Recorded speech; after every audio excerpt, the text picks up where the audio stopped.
Let's make my newest pattern, the azalea top, in under 3 minutes. When I first started sewing in 2020, one of the very first things I made was a color block shift dress. I love the color so much, but I also love that I was able to use my leftover fabrics. So if you have some laying around, let's get started. So these are the fabrics that I'm using. They're both linen and they're both the same weight. They have to be so that it works.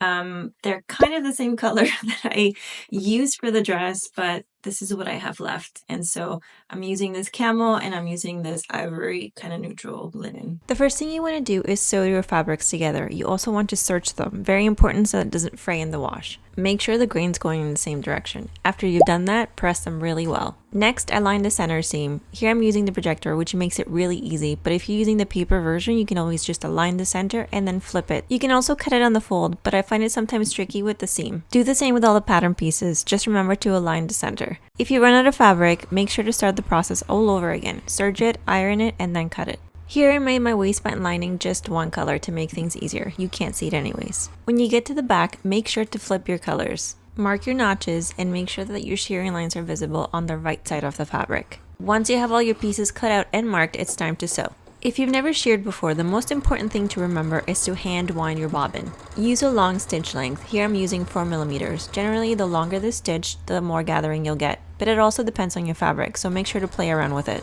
I have some more shearing tips in the instruction booklet that comes with your pattern, as well as a new sew along video that's up in the YouTube channel now. Once you've assembled the front and back bodices together, it's time to attach the neck facing.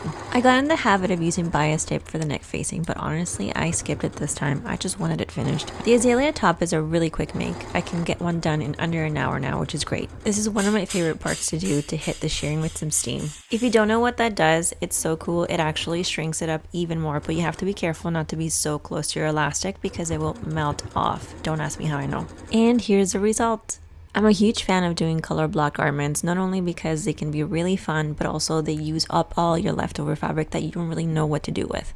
Don't forget, there's a more in-depth tutorial on the YouTube channel now. Thanks for watching, and if you make it, please tag me. Bye!